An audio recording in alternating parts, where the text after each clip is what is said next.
Hey guys, today we're taking a look at my Performapal deck.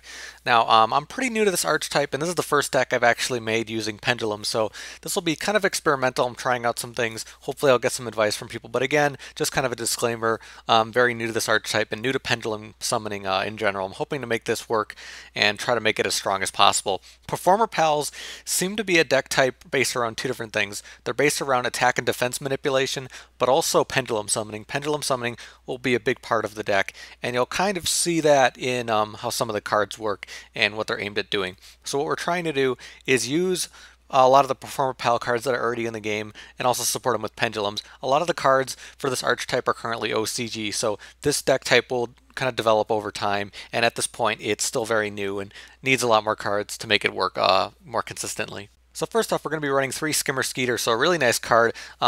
He's pretty much safe in attack position because you can change him to defense and negate an attack, so very nice card for this deck. And then we have 3 Swordfish, so Swordfish is also a really nice card for this deck, making your opponent lose 600 attack and defense. Very, very big because it affects all their monsters, and then you can do some of the other things in this deck to really run over them very easily. What's also nice is that you can continue to abuse its effect when you special summon more monsters, so this can make some really big plays for you at certain points in the duel. And then Whipsnake, my personally favorite card of this deck, very powerful. A 1700 beater that can switch attack and defense of monsters during either player's turn. It's a quick effect, so very, very powerful card, and will let you make big plays with this deck. And now for the Pendulum cards, we do have 3 Odd Eyes Pendulum Dragon. Just a great card in this deck, allowing you to search out things and, helping some other damage things. Can do some big things based on the damage as well. So it has some different plays depending on whether it's out or Pendulum summoned, or, whether you're just using it to search. So overall, really good card for this deck. And then we have one Kaleidoscorp. Not as big of a fan of this as Pendulum effect isn't as necessary. It's once per turn effect if it's on the field. Can be useful. And the fact that it has 2300 defense is fine for what we're going to try to do with the switching, which is kind of nice. But overall, I don't think it's as important of a card. And as the archetype develops, I don't think people will be running this. And then we're running 2 Turn Toad, so kind of like Whipsnake, allowing us to switch attack and defense, whether it's in the pendulum zone or whether it's on the field. It just does it based on different requirements. So can be very powerful and can do stuff during the battle phase if it's on the field, which is pretty useful. And at 3 on the pendulum scales, it lets you do certain things as well, but not as big to be in the pendulum zone. It really depends on what your field situation is and what you're currently trying to do. When more of the Performapal pendulums come out, it might be more useful in the pendulum zone to set up the plays you're trying to do. But currently we kind of need support from a lot of other pendulums, so it can be kind of tough. And speaking of that, we're running 3 Stargazer Magician and 3 Timegazer Magician, just working together in order to set up our pendulum summoning very well. Just a big part of the deck to make our plays very quickly and do some other pendulums. They have some interesting effects, but they're not as important for what you're trying to do with the deck, more so that they can become really nice pendulum cards and just summon all the Performapals and just get off all their effects to really make big plays with this deck. And now for the spells, 2 creature swap, nice in this deck with some of the attack, defense, and changing and some of the weaker monsters we have. 1 Dark Hole, 2 Hippo Carnival. So this one is a pretty useful card in this deck to stall and set up what you need to do. Extra deck summoning won't be as important in this deck, so this can be kind of powerful for you. And creature swap obviously works with that as well. So there's some nice stuff you could do with all that. 2 MST, 2 Supply Squad with some of our weaker monsters can be nice. And then just a lot of back row, a bit more back row than normal because of our monster count not being as focused on the main archetype. So, just 2 Fiendish, 2 Wiretap, 2 Dimensional Prison, just a bit more heavy back row in this deck type. For the extra deck, we're going to be running a lot of 4 stars because we have a variety of levels. It's going to be tough to get out those certain ones at once unless we're pendulum summoning. So the 4-star XYZs will be more common, but we still have XYZs to cover the different amounts. So Castel, always a useful one. Diamond Direwolf, just useful in general, will be more useful when the other Performapals come out.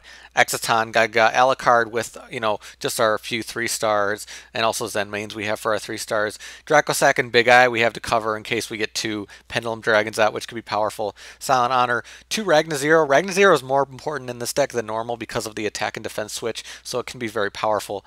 Blackship, again with the attack and defense switch, this card becomes more powerful and very useful these days. Heartlandraco with some of the spell cards we're going to have, the pendulums and supply squad and things like that. Photon, again, with the attack and defense changing and battle position changing, we have some interesting stuff there. And Volcasaurus, just one in case we do happen to get out to Stargazer Magician. So now for the side deck, if you haven't seen a video of mine before, in the side deck I kind of just talk about other recommended cards, other ideas I've seen people run, just some random things I've seen around, not meant to be a side deck for matches. I really want to talk about some of the OCG cards, but there are a few other ones that are in the game that could be useful. Kuraz, I've seen some people use. I can see the power of that in this deck. Odd Eyes Dragon, if you're going to run Hippo, you can run Odd Eyes Dragon.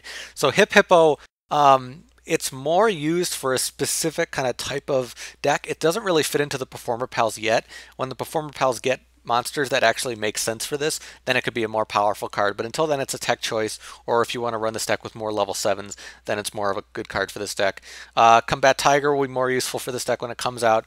Thunder Rhino is kind of an interesting one, can be useful with 1800 defense.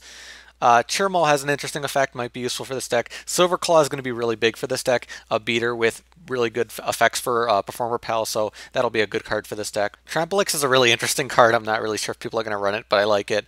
Draw Muscle is another interesting one that could be useful for this deck. Mage Power and United We Stand with the high amount of spell cards and swarming, this could be useful. Wonder Balloon is an interesting one, might be useful for this deck, kind of debating that one.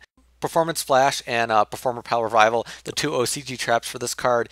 I think that these will be very useful for this deck, so I definitely think people are going to run this when these cards do come out in the TCG. And there are some, a lot of random attack defense cards that could be useful. Number 52 in the OCG seems like one that might be useful for this deck, so that's something to keep an eye on. So that's my Performapal deck. Again, very experimental. My first Pendulum deck, my first Performapal deck. I'm playing around with it. I'm having a lot of fun with it. It has some really cool plays, but the archetype is really not rounded out. Pendulums as a whole are not rounded out, and Performapals are not rounded out, which is mostly why you have such a kind of hybrid here, because they're trying to cover each other's kind of lack of cards. So when both kind of archetypes get more cards in them, we can make more dedicated decks. But for now, I'm trying to make a deck out of both of these kind of archetypes and just make it as strong as possible. But if you guys do have your own Performapal deck, definitely post below. Let me know in the comments. You could talk about what cards you use, try to make some suggestions for me. I'm sure there's some stuff I didn't think about because, as I said, I'm very, very new to this. But let me know down below. But that's about it for me. Thank you guys for watching. I'll see you later.